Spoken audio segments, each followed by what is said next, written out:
This is Gravity as a Conservative Force, Part 2.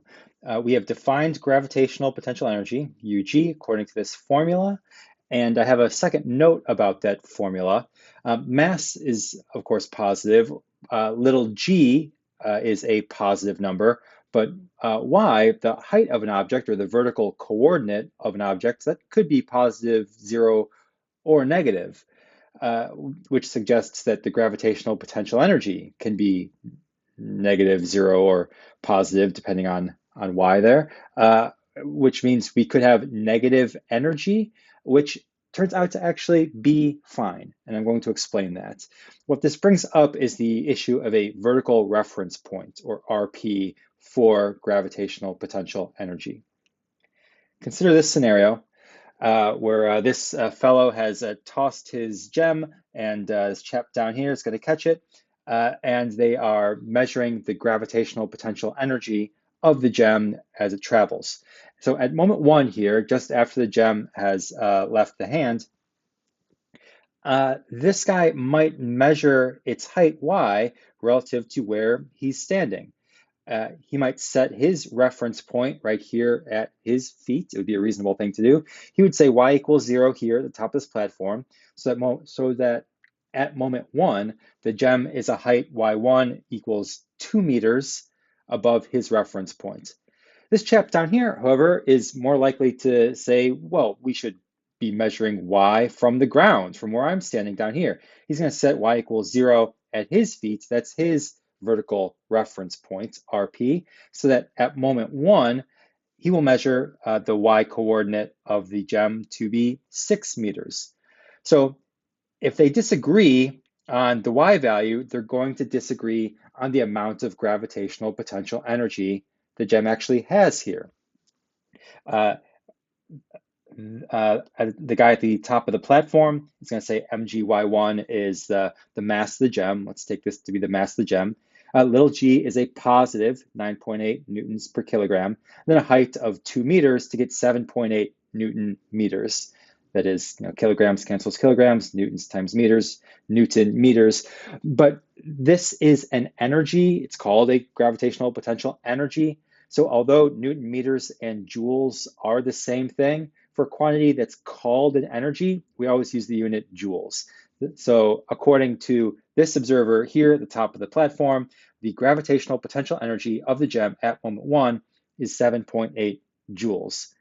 But at that same moment, this guy down on the ground is going to say the gravitational potential energy is m times g times this height, 6 meters, y1, and get 24 joules. So they disagree on how much gravitational potential energy the gem has at this moment. Now, they're also going to disagree on the UG at every other moment. Say down here at moment 2, the fellow on the platform is going to measure the y coordinate of the gem to be negative 1.9 meters, let's say. The gem is located below his reference point. So below the reference point means your y value is negative, which means the UG that he's going to calculate is also going to be negative, m times g times negative 1.9 meters. According to the guy on the platform, the gem's energy, gravitational potential energy at moment 2 is negative 7.4 joules, negative energy. But on the ground here, this fellow is going to say that the y value is still positive at moment 2. From his point of view, it's, say, 2.1 meters above his reference point. So according to him, the gravitational potential energy at moment 2 is m times g times 2.1 meters, 8.2 joules.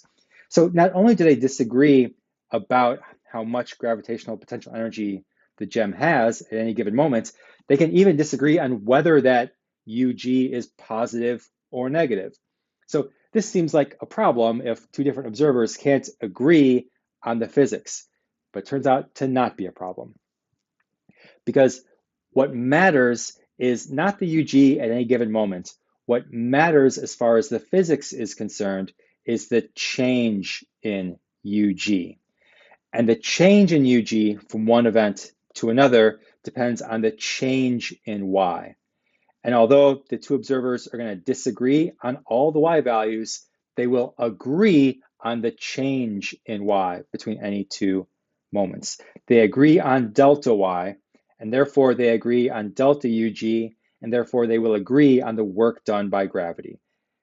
And the work done by gravity represents how much kinetic energy was gained or lost, and that's what matters for determining things like the change in speed of the gem. To reinforce that point, the delta y here between moments 1 and 2, that's going to be y final minus y initial. So according to these pink measurements from the guy on the platform, this interval is negative 1.9 meters minus 2 meters, giving negative 3.9 meters. The gem dropped negative 3.9 meters from there to there. According to the green measurements made by the guy on the ground, the final value is 2.1 meters. The initial value is 6 meters. 2.1 minus 6 is also negative 3.9. They agree that the gem has dropped by 3.9 meters between those two moments.